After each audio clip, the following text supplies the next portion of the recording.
High hello student, hello everyone, welcome again in Bongo Pathshala. তো student, আজকে class আমরা class 10 এর সেকেন্ড চ্যাপ্টার জীবনের প্রবাহমানতা নিয়ে শুরু করব। ওকে, তো একদম ফার্স্ট আমরা এই চ্যাপ্টারের মধ্যে যেটা দেখবো সেটা হচ্ছে কোষ বিভাজন ও কোষ চক্র। এই টপিকের উপর আমাদের এরপরে আরো সাব টপিক আছে, যেগুলো নিয়ে আজকে ক্লাসে আমরা জানবো। তো প্রত্যেকে খাতা পেন নিয়ে রেডি হয়ে যাও, কারণ আজকে ক্লাস অনেক মজাদার হতে চলেছে, অনেক কিছু শেখার আছে। এবং আজকে একটাই ক্লাস আমরা টোটাল ক্রোমোজোমের মধ্যে ডিএনএ এবং জিনের যে সম্পর্ক এটা দেখবো। কারণ ব্রড কোশ্চেন হিসেবে কিন্তু এই কোশ্চেনটা আসে, ব্রড কোশ্চেন হিসেবে না আসলেও অনেক সময় শর্ট কোশ্চেন মানে 2 নম্বরের কোশ্চেনের মধ্যেও কিন্তু এটা থাকে। এবং এটা কিন্তু ভাইটাল একটা কোশ্চেন, যেটা আমরা পুরো জিনিসটাকে ব্যাপারটাকে বুঝবো যে কিভাবে একজন আরেকজনের সাথে ইন্টারকানেক্টেড, কিভাবে লিঙ্ক এবং এদের মধ্যে সম্পর্ক কিভাবে তৈরি হয়। তো দেখো স্টুডেন্ট, এখানে আমাদের ক্রোমোজোম, ডিএনএ ও জিনের মধ্যে আন্তঃসম্পর্ক, এটা বেসিক্যালি আমরা এখানে জানবো। দেখো ফার্স্টে এখানে আমাদের একটুখানি ছবির মাধ্যমে পুরো জিনিসটা বুঝতে হবে, কারণ লেখা তো তোমরা বই থেকেই পড়বে, কিন্তু ছবির মাধ্যমে কিভাবে একে অপরের সাথে সম্পর্কিত সেই জিনিসটা আমরা দেখব। তো দেখো একদম প্রথমে আমরা ডিএনএ এর একটা ছবি আঁকবো। দেখো ডিএনএ নর্মালি এরকম দেখতে হয়, ঠিক আছে, এরকম একটু প্যাঁচানো হয়। এবার এর মধ্যে এরকম স্ট্যান্ড মতো দেখা যায়। তোমরাও সেম ভাবে ড্রয়িংটা কমপ্লিট করো। ওকে, তো এইভাবে আমাদের প্রথমে ডিএনএ ছবিটা আঁকতে হবে। কারণ কেন ড্রয়িংটা কমপ্লিট করতে বলছি, তোমরা কিন্তু পরীক্ষার সময় যখন এই সম্পর্কটা দেবে, তখন যদি ড্রয়িংটাকে ছোট করে নিজের মতো যেটুখানি বোঝো সেইটুখানি যদি দাও, নাম্বার কিন্তু অন্যদের থেকে কিন্তু একটু হলেও বেশি পাবে। তোমার খাতায় কিন্তু আলাদাই একটা ভ্যালুয়েশন হবে সেই স্যার বা ম্যাডামের কাছে। ওকে, সেই কারণে অবশ্যই চেষ্টা করো ড্রয়িং জীবন বিজ্ঞানের যে পরীক্ষা হবে, তখন যেসব জায়গায় ছবি দেওয়ার স্কোপ আছে অবশ্যই ছবি দাও, কোয়েশ্চেনে বলুক বা না বলুক। ওকে, তো এখানে দেখো আমরা প্রথমে একটা ডিএনএ এঁকে নিলাম। আচ্ছা, এখানে ডিএনএটা দৈর্ঘ্য কত আমরা ছোট করে একটু লিখে দেবো, 2 ন্যানোমিটার। ডিএনএ সাধারণত 2 ন্যানোমিটার দৈর্ঘ্যের হয়। ধরে নাও এরকম একটা সুতো ফেলা আছে, তো ডিএনএটা কিরকম দেখতে হয়ে যায়, এরকম সুতোর মতো হয়ে যায়। এবার এই সুতোর মধ্যে আমাদের হিস্টোন প্রোটিন নামক কিছু প্রোটিন এরকম 4টে, আর পিছন দিকে আরো 4টে, এরকম টোটাল 8টা এরকম ভাবে যুক্ত হয়। তো এখানে আমরা বেশ কিছু হিস্টোন প্রোটিন করে দেবো। তো এইরকম ভাবে রাফ ড্রয়িং তোমরা করবে, এমন না যে খুব ভালো করতে হবে, এরকম রাফ ড্রয়িংই করে দেবে। ড্রয়িংটা আমি একবার মুছে দিই, দিয়ে জিনিসটাকে এই যে এই সুতোটা যাচ্ছে গিয়ে এখানে পাকাচ্ছে, পাকিয়ে আবার বেরোচ্ছে, আবার পাকাচ্ছে, পাকিয়ে বেরোচ্ছে, আবার পাকাচ্ছে। আচ্ছা, এই জায়গার একটু পাকানোটা লম্বা করতে হবে, ঠিক আছে, এরকম করে বেরিয়েছে, এরকম সুতো দিয়ে দিলাম। এইবার এখানে আমাদের হিস্টোন প্রোটিনটা আমরা আঁকবো। এরকম 1টা 2টো 3টে 4টে, 1টা 2টো 3টে 4টে। তো এইভাবে আমাদের হিস্টোন প্রোটিন গুলো আমাদের ডিএনএ দ্বারা প্যাঁচানো থাকে। জিনিসটা বুঝলে কেন আমি এরকম গোল করলাম? কারণ আলটিমেটলি এই যে হিস্টোন প্রোটিন সেগুলোকে প্যাঁচানো থাকে। ঠিক আছে, আমি বেশি লেন্দি করবো না, যাতে শর্টে তোমরা বুঝতে পারো এবং জিনিসটাকে ড্র করতে পারো। তাহলে এই এক একটা গঠনকে আমরা কি বলছি? নিউক্লিওজোম। আমি এই লেখাটাকে এই পাশে করে দিই, ঠিক আছে, এটাকে আমরা কি বলছি? নিউক্লিওজোম।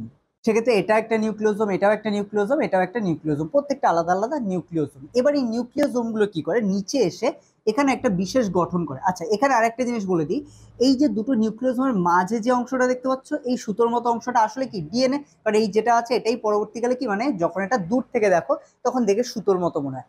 এবার এই সুতোটাই আসলে ডিএনএ। এবার এটা কি দুটো নিউক্লিওজোমকে লিঙ্ক করছে, তাই এই ধরনের ডিএনএ কে বলা হয় লিঙ্কার ডিএনএ, লিঙ্কার ডিএনএ। ওকে, আচ্ছা, এর ন্যানোমিটার কত? এই টোটাল চওড়াটা, কারণ ডিএনএ তো আমরা জানি 2 ন্যানোমিটার, কিন্তু এই টোটাল নিউক্লিওজোম সমেত যে চওড়াটা, এটা কত হয়ে যায়? এটা হয়ে যায় আমাদের 11 ন্যানোমিটার। ওকে, এটাকে আমরা লিখবো 11 ন্যানোমিটার, 10 থেকে 11 ন্যানোমিটারের কাছাকাছি হয়। তারপরে সেকেন্ড স্ট্রাকচার চলে আসি আমরা।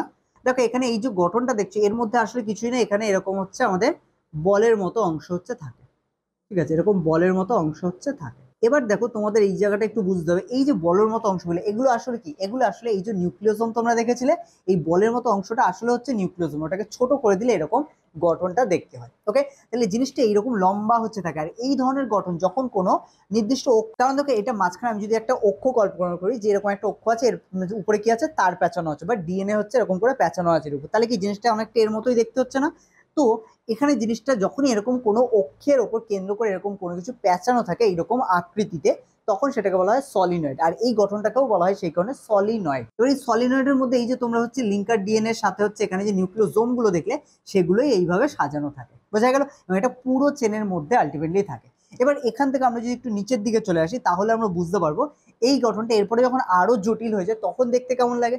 তখন এই গঠনটা আসলে দেখতে হয় ঠিক এরকম, এইরকম দেখতে হয়, ঠিক আছে, এরকম এটা দেখতে হয়। ওকে, এবার আমি বেশি লেন্দি করছি না, কিন্তু জাস্ট তোমাদের বোঝার জন্য বলছি জিনিসটা এরকম দেখতে হয়। ওকে, এবার এর মধ্যে এই চেনটা কিভাবে থাকে তোমাদের মনে হতে পারে যে এটা তো বুঝলাম এর মধ্যে আছে, কিন্তু এই চেনটা এর মধ্যে কিভাবে থাকে? আসলে এই যেটা দেখছো সলিনয়েডের মতো প্যাঁচানো, এটা আসলে আমাদের এর মধ্যে এরকম ভাবে হচ্ছে থাকে, সলিনয়েডটা এইভাবে, বুঝতে পারছো, এরকম ভাবে সলিনয়েডটা প্যাঁচানো থাকে, বুঝতে পারছো? তো এরকম ভাবে সলিনয়েডটা প্যাঁচানো থাকে এবং এর গায়ের মধ্যে কি থাকে, এই যে আমরা পুঁতির মতো দেখিয়েছিলাম, এগুলো আলটিমেটলি কিন্তু এর মধ্যে থাকে। তাহলে বুঝতে পারছো স্ট্রাকচারটা কত কমপ্লেক্স হয়ে যাচ্ছে। তো এই জিনিসটাই আমাদের ক্যাচ করতে হবে। এবার দেখো তাহলে আমরা বুঝতে পারছি সলিনয়েডের ভিতরের যে স্ট্রাকচার, এটা আমাদের আঁকার দরকার নেই, জাস্ট সলিনয়েডটা এর মধ্যে কিভাবে থাকে সেটা দেখতে হবে।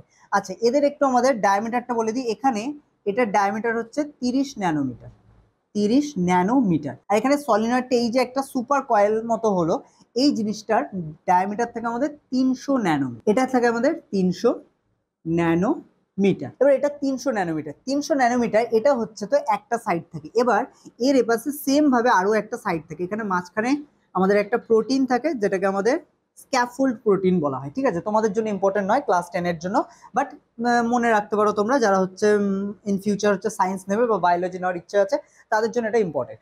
তো এখানে দেখো এই গঠনটা, এই যেটা আমি এখানে ছেড়েছি, এটা আসলে কি হয়, এই দিক থেকে এরকম ভাবে ঘুরে এইখানটায় এইভাবে আবার সেম ভাবে একটা গঠন তৈরি করে, না এপারের মতো একটা গঠন তৈরি করে। ওকে, আর বুঝতেই পারছো এখানে সলিনয়েডটা তাহলে কিরকম ভাবে আসতে পারে, এরকম পেঁচিয়ে পেঁচিয়ে। ওকে, এবার এই যে গঠনটা দেখো, আমি বলেছিলাম এইটুখানি 300 ন্যানোমিটার, তাহলে এই পুরোটা কত হয়ে যাবে, 300, এবারটা 600। আর এই মাঝখানে যেটা আমরা স্ক্যাফোল্ড প্রোটিন বললাম, এটা থাকে আসলে 100 ন্যানোমিটার।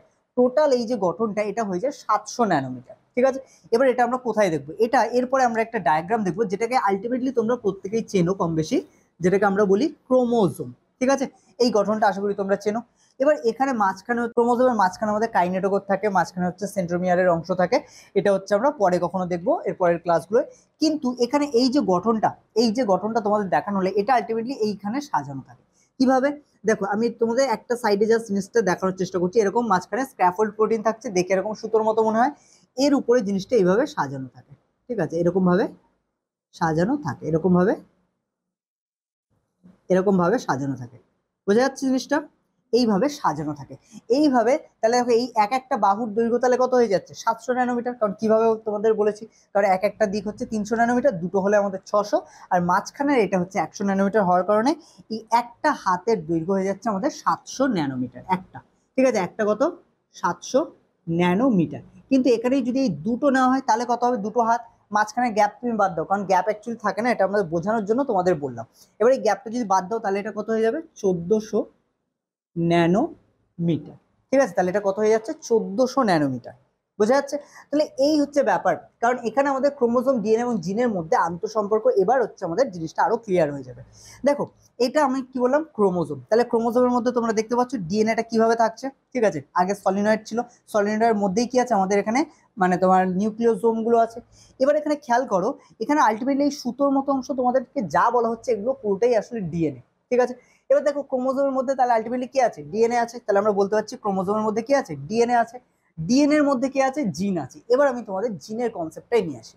দেখো এখানে এই যে সলিনয়েডের মধ্যে আমরা অনেকগুলো এরকম ডট এঁকেছিলাম, এই যে ডটগুলো আমরা এঁকেছিলাম, এই যে ডটগুলো আমরা দিয়েছিলাম, এই ডটগুলো আসলে কি, এই ডটগুলো হচ্ছে আমাদের আলটিমেটলি নিউক্লিওজোম, তাই তো। এবার এই নিউক্লিওজোম আসলে কি করে, যখন কিছু নিউক্লিওজোম প্লাস তার সাথে ডিএনএ যেটা আমাদের আছে, এরা একসাথে হয়ে কিছু বৈশিষ্ট্য বহন করে। লাইক হচ্ছে ধরো না, আমাদের হচ্ছে চুলের রং, আমাদের গায়ের রং, আমাদের হচ্ছে বলতে পারো চুলের প্রকৃতি, মানে কোকড়ানো, কারোর ক্ষেত্রে লম্বা এরকম, বা চোখের হচ্ছে রং, এরকম হচ্ছে বিভিন্ন ধরনের বৈশিষ্ট্য। আমাদের দেহের যত বৈশিষ্ট্য দেখা যায়, প্রত্যেকটা বৈশিষ্ট্যের জন্য আমাদের দেহের মধ্যে এরকম ডিএনএ এর মধ্যে কতগুলো নিউক্লিওজোম দ্বারা গঠিত এক একটা অংশ দেয়। কারণ এখানে ডিএনএ মানে তো বুঝতে পারছো বিশাল অংশ, এখানে যদি পুরোটা দেখি তাহলে এখান থেকে স্টার্ট হয়ে এখানে প্লাস এইগুলো প্লাস এখানে প্লাস এখানে, এরকম প্রত্যেকটা, তার মধ্যে পার্টিকুলার কিছু অংশ বা একটা অংশ এক একটা বৈশিষ্ট্যের জন্য যায়। এবার এই যে বৈশিষ্ট্যের জন্য যে অংশটা দেয় তাকেই বলা হয় কি, জিন। তার মানে কি, ডিএনএ এর মধ্যে আলটিমেটলি জিন আছে। ওকে, তাহলে প্রথমে আমরা দেখলাম কি, ক্রোমোজোমের মধ্যে ডিএনএ আছে এবং ডিএনএ এর মধ্যে কি আছে, জিন আছে। তাহলে ডিএনএ এর মধ্যে যখন জিন আছে, তাহলে এখান থেকে আমরা বলতে পারি